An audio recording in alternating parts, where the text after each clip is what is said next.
It's time to rip the cover off what really works to ditch addiction, depression, anger, anxiety, and all other kinds of human suffering. No, not sobriety. We're talking the F word here, freedom. We'll share straight from the trenches what we've learned from leaving our own addictions behind and coaching hundreds of others to do the same. And since it's such a heavy topic, we might as well have a good time while we're at it. All right, welcome back. Today we're going to talk about passion. Passion is a word that is being tossed around the world right now in personal development spheres as something that you need in life. But I want you to think about this word based on what it actually means. The word passion literally means suffering, as in the Passion of the Christ, the last week where he was flogged and crucified and bled from every pore. Passion. Passion, like the word that is related to it, meaning patient, as in the patients in a hospital, those who are suffering and ill at ease and diseased and in disorder and disarray. Patience, like one who has patience, is one who is willing to suffer through everybody else's stuff. This is not a virtue. I mean, the fact that, why do you have to suffer it? You're saying God suffers us, or is he fine and he's just working to give us a better experience of life? Is he upset, or is that just something we've projected onto him because that's how we've lived our life? We are so used to suffering that we feel like it's a basic fact of the universe. And we project it onto plants and animals, and we project it onto God, and we project it onto other humans. We project it everywhere, when in fact, it might not actually be the case at all. That anything else is really experiencing suffering at some basic level beyond physical pain, which may or may not be the case. There was a while ago, Sadhguru, who is somebody I've studied yoga with and learned from, and a guru in many ways, guru meaning dispeller of darkness, right? There was a point where he was on his motorcycle crisscrossing India. I may have told this story on the podcast before, but he was crisscrossing India and he was stopped, and this car hit his motorcycle from behind, and the jagged edge of the motorcycle pedal cut into his calf muscle and tore off a lot of the muscle, tendon, whatnot from the bone. And so he started bleeding, and he looks down and he realizes that I'm not going to be able to survive. I'm going to bleed out if I don't get to a place quick. So he finds a local pharmaceutical dispensary. There's no it's a tiny little town, so there's no hospital in town. And he goes in and he's telling him, look, you need to stitch up my stuff. You're the most medical person I can find. The guy's like, look, I'm a pharmacist. I'm not a doctor. You need to go to a hospital. He's like, it's too far away. I'm going to bleed out and pass out. I'm not going to make it. After some arguing, Sadhguru finally wins because there's a puddle of blood growing on the floor. So for some time, this pharmaceutical person is stitching up Sadhguru's leg. And he's sweating and he's having a hard time with it, but he's doing the best that he can, the best that he knows how. And they're chatting the whole time. And then afterwards, the pharmaceutical dispenser guy, pharmacist, looks at him and he goes, wasn't that painful? And Sadhguru looks at him and he says, yes, it was excruciatingly painful. He says, but you weren't struggling at all. Why? You were breathing normal and everything else. Why was it that, how could you do that? Sadhguru looks at him, he says, yeah, it was excruciating painful, but that doesn't mean I had to suffer it. You see, pain and suffering are two separate things. Suffering is in the mind. It's your relationship to what's going on. And there's too many people that are out there believing that suffering is a virtue. That if you struggle with something or you're upset about something, that it means that you care. But that you don't care if you don't get upset. If you're upset that something happens to somebody else, it means that you're really passionate about it. But it actually prevents you from functioning at a top level, because any level of suffering, any level of worry, any level of stress inside of you just produces a situation inside the body that is not that helpful. It's not that healthy. And it makes it so that you function worse. When you worry about someone, cool, your organs are now being stressed and you're still trying to function at optimal level. Is that ideal? If we poison you a little bit and then send you out into the world to go to work, you think you want to do that? No, but we do it to ourselves all the time. In fact, I did it the other day.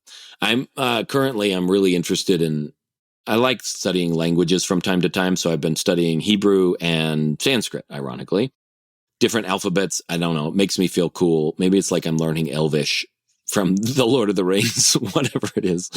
And so I'm studying these, and often I do them at night, and sometimes I want to stretch at night too, so that my body so I can sleep a little better. So I'm stretching at night, and sometimes I get into a stretching position that is not that comfortable. I was stretching with my left leg kind of in a lunge, and my right hip was being pulled to no end.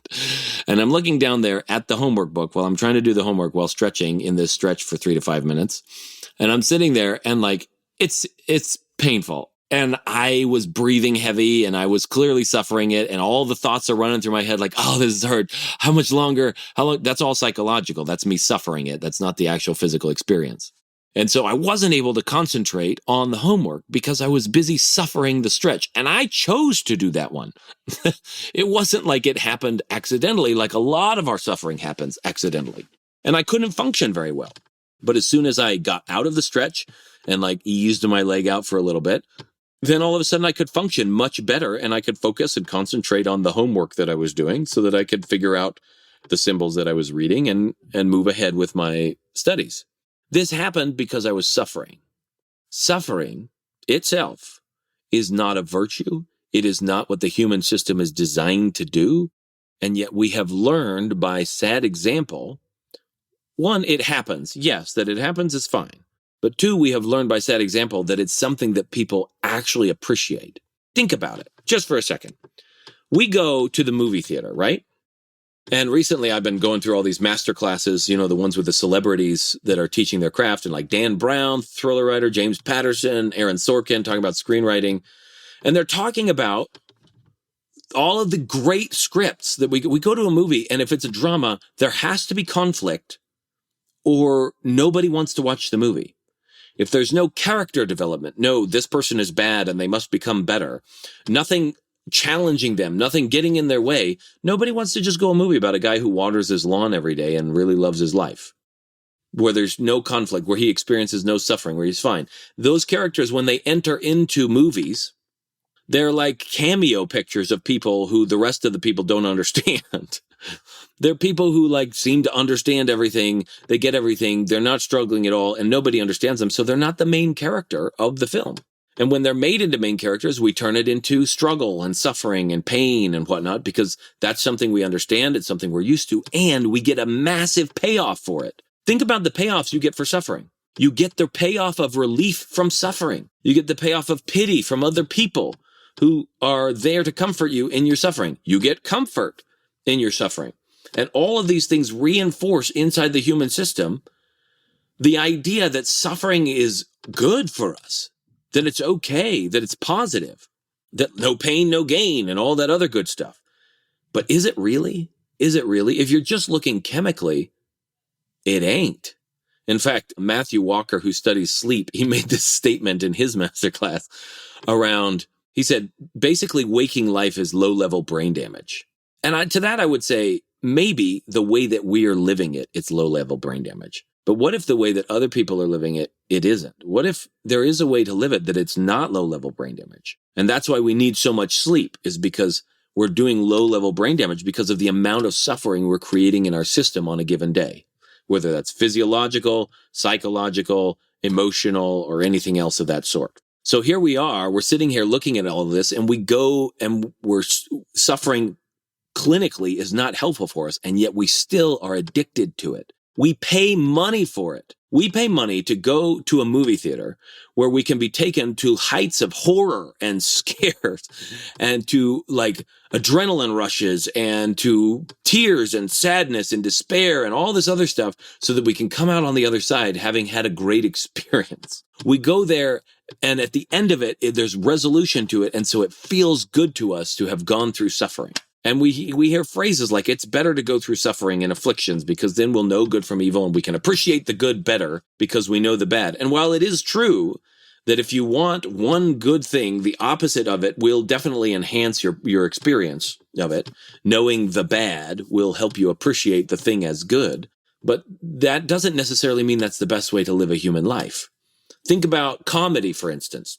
Comedy is basically someone gets up on stage and complains for a while. Yes, there are some things where it's like funny and it's a surprise and we didn't expect it. But ultimately, a lot of comedy is built around complaints, around critiquing and complaining about the way things are in a way that allows us to laugh at ourselves and whatnot. And so we get payoffs of laughter for doing dumb stuff. with our life. And action, when we're watching sports and whatnot, there's the risk of someone dying, and there's that conflict of, oh no, I don't want them to die, but they're going to die, and all that risk then produces this experience inside of us, and it's an adrenaline rush, and it's great. And in terms of an experience, we love it, and it's not necessarily the best way to run a human life all around. Doesn't mean it's bad. When it's done by choice, aka me stretching and doing homework, that's my choice. It's a choice of an experience. But the problem is when we have something that we're suffering for needlessly, when we have something that we're suffering for because of accident, because of training, because we've just learned that that's the way we get to run our life, that's where we run into trouble. So I'm going to read a poem to you that I wrote a little while ago.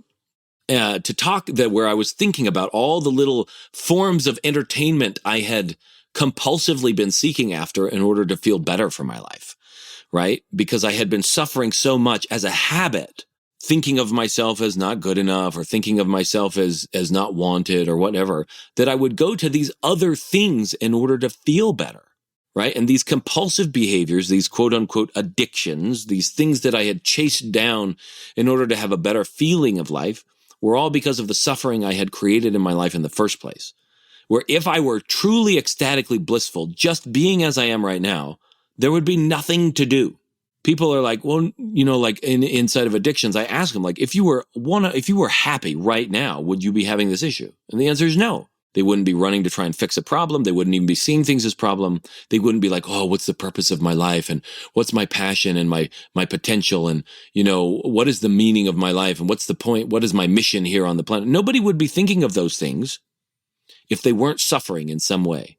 And finding missions and finding passions and finding purpose are the antidotes that we've created for the suffering that we've created in the first place.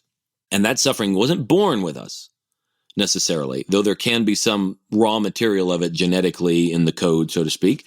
But we weren't born making that into suffering. Suffering has to be manufactured by us on a daily basis. If we stop the ingredients might be there inside the system, but if we stop manufacturing it, it won't show up. Our bodies and minds are designed to be just happy and blissful on their own to the extent that we stop manufacturing suffering. Some of us have mastered that. We're really good. I was definitely a black belt at it. If you or someone you know is looking to drop the F-bomb of freedom in their life, whether that's from past trauma, depression, anxiety, addiction, or any other host of emotional and personal struggles, but they just don't know how or want some help doing it, head on over to thefreedomspecialist.com/feelbetternow and check out some of the things we've got in store for you, or book a call so we can look at your unique situation and get you the help that you're looking for. So as I thought about all of the little antidotes that I had created in my life for the suffering that I had been manufacturing on a pretty consistent basis, I wrote this poem here. It's called Entertained. Years full of tearjerkers, horror films, dramedies, tragedies, romances, action flicks, comedies, pages and millions of fictions and prose telling histories, fantasies, poems composed. Thousands of days lived in sorrow and fright, gossiping, laughing, seeking the light. Sat in the church house believing I'm broken so Jesus could save me from all that's been spoken. Finding affliction wherever I turned with bankruptcy, hatred, and bridges to burn. Or craving adventures and learning new skills while looking for gurus and love and cheap thrills. These are the heroin hits in the vein that have dazzled my life with both beauty and pain. All of them forms of cheap entertainment. Expressions of life. Not its source. I thought they were real. My, what a ride it has been. So that was me looking back at all the things I had done and sought after and chased in order to solve the suffering that was at the basis of my existence. And finding a passion and having a job that I loved, these were part of the things that were there. And none of those actually solved the original suffering. I want you to know that. None of them actually changed the basis of what my life was built on, the quality of it, the flavor. What they did was add other ingredients to it, and as those other ingredients wore off, the main flavor of suffering came back to the surface again. And that, my friends, that's the thing to listen to. That's the thing to pay attention to, and to create space in your life for it to shift and grow and dissipate on its own. Now, how do you do that? Well, was it last week we talked about allow it shot, right? that there is an intelligence on the inside that isn't built for suffering in the first place. It's built for other things, and the suffering is what we've layered on top of it. And so certain things, certain processes or circumstances or things can occur in a person's life that help them get over it. Here's an example. Last time we talked about breathing techniques and Eugen Herigel and Zen and the Art of Archery and stuff. And that's one method. It's a practice. And what's nice about practices like meditation or yoga or prayer or things like this is that they're predictable. You can do them day in and day out. They consistently do stuff. But sometimes life itself is the greatest remover of suffering. And sometimes it does it by increasing the suffering briefly. So there was a man in a marketplace out in India. Sadhguru was out there again, and he was walking through this. It was just a vegetable vendor. He was walking through this market, and he sees this man, and he's this gloriously brilliant, radiant being, just this happy, like you would get from an infant, this glorious sense that there's just joy inside of this person. And he walks up to him because he doesn't see many people like this. And he's like, "What are you doing here?" As in, what are you doing selling vegetables in a market when you're a being like this? And the man looks at him and he's like, "I'm selling my vegetables." So they start talking. And he says, "How did you get like this?" And so the man tells him his story, that a while back, a few years previous, he had fallen ill and had been close to death for like months at a time, like some 6 months, I think, or something like that. And he had fallen ill and gotten so close to death that a lot of his processes and things and the way that he thought about life just naturally started to shift inside of him. And he literally was resigned to the fact that he was going to die, that there was no chance he was going to get out of it. And then somehow things turned around inside of his body. Some other intelligence made it so that he was able to come back inside. And he was so grateful for his life. And he looked back and he realized all that had been burned away in his life because of his illness. And because of that, he was just so happy. So now people came to his vegetable shop, and all he did was he'd give them the vegetables, and then he would secretly in his heart wish them a long illness because he wished them the same kind of joy in their life that he was experiencing in his, just because of what the illness had brought him. Now, was that a practice that he had done? No, he had gotten ill. But in so doing, it had rearranged his assessment of what was most valuable to him in life and what was important, that his suffering had vanished. Did that make him a more powerful vegetable vendor? No. Did it make him a less powerful vegetable vendor? No. Like maybe he would have made more money if he had been suffering. We don't know. But the quality of his life had changed because the suffering had gone away. Now, that something similar happened to me. I don't know if I'm of the same quality as that guy or not because I haven't ever met him. But some years ago, I've lived my whole life doing martial arts and other types of physical sports and was really into it a lot. And I built a lot of my identity on being able to do those things. And a few years ago, I had snapped a ligament in my left knee while playing basketball. I don't know if it actually snapped, if it just tore a little bit or whatnot, but my knee is definitely more wobbly than it used to be. I remember feeling as a kid. So I'm assuming one of the ligaments snapped. And I couldn't move my leg, and I was on the ground. I was doing all the healing work I knew how to do with it and everything else, but I was in abject tears the next day. I mean, absolutely just broken. I was like, man, I'll never be able to walk again. I'll never be able to do any of these other things again. And it just showed me very, very clearly how identified I had become with my body and how much I had built who I was and my persona and my worth on whether or not I could do flying kicks and whether or not I could do all of these other different things that I had learned over the years. And it was a tremendous blow to me to suddenly not be able to walk and to recognize when I heard that pop that it was more than just, I'd strained my knee a little bit. And to recognize that some very real bit of reality had changed for me. Now, could I go get a surgery on it? Could I go do some other things? Sure, I could, but it doesn't bother me. It's not painful at all.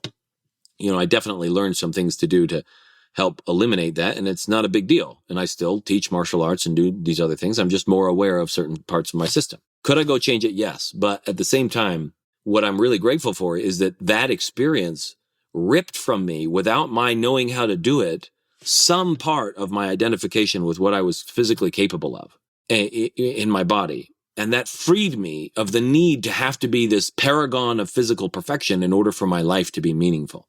The same thing can happen with money. It can happen with loved ones and breakups and relationships. It can happen with death, with death of people. It can happen with nutrition. It can happen with illness. It can happen with all kinds of different things in life where what you've identified with, your passion, the thing that you suffer for, suddenly gets ripped from you, and you're left staring at the fact that that's not who you were in the first place. That perhaps, maybe, just maybe, your life is meaningful by virtue of its very existence. And that there is no requirement for you to go be passionate about something in order for you to live a fulfilling life. And that there is no requirement for any of that. That what's really going on, and the reason you're seeking for a passion in the first place, is because you've taught yourself to suffer. That the way you look at yourself, the way you've seen yourself and your life, are by themselves creating inside you something that needs fixing. And so you're looking for antidotes in scripture, antidotes in passions and entrepreneurship, antidotes in physical activities, antidotes in food, antidotes in relationships, antidotes in all sorts of different ways, because the basic quality of your life is one that has been overlaid by a certain amount of suffering that, through no fault of your own necessarily, you learned how to create because you were modeled it on everybody else around you. If you look around the world, how many people suffer a lot? Tons. So it just seems like that's the way life goes, but it's not actually required. And if you're not suffering, and if you're not like upset about things and stuff, it doesn't make you less human. It just means you suffer less. And it just might mean that you can function better at the things that you care most about. And it just might give you more fulfilling relationships and a healthier body. And it just might give you the environment on the inside that allows who you really are to blossom in ways that you never, ever imagined. And that all starts with examining all the ways that you and I have created suffering for ourselves. And if you want help dismantling that, looking at that, obviously, we're around. You can sign up for a phone call. You can join into one of our simple courses. You just go to thefreedomspecialist.com/get started, and you can look and see some of the retreats and other things that we have. But you can also do this just by looking at your own life and starting to recognize and take ownership for the fact that you're searching for something because you don't feel okay on the inside. And that not feeling okay on the inside is what you're carrying into everything you search for, which is why you keep searching for new things. And that you can stop not being okay on the inside and still go out and do things in life. That you don't have to suffer in order to enjoy your life. That suffering is just an add-on. And while it's cute, and while we do get a lot of payoff for it, and while there's a lot of entertainment in it, it isn't required. So I hereby give you permission to stop needing a passion, to stop suffering, and to go live your life happily, to graduate from conflict and drama, and to step into a new life that is filled with perhaps an unimaginable amount of happiness and joy that grows in ways that aren't boring and that are constantly new and surprising, but that you'll never discover until you let go of the suffering. And that's it for today's Alive and Free podcast. If you enjoyed this show and want some more freedom bombs landing in your earbuds, subscribe right now at wherever you get your podcasts from. And while you're at it, give us a rating and a review. It'll help us keep delivering great stuff to you. Plus, it's just nice to be nice.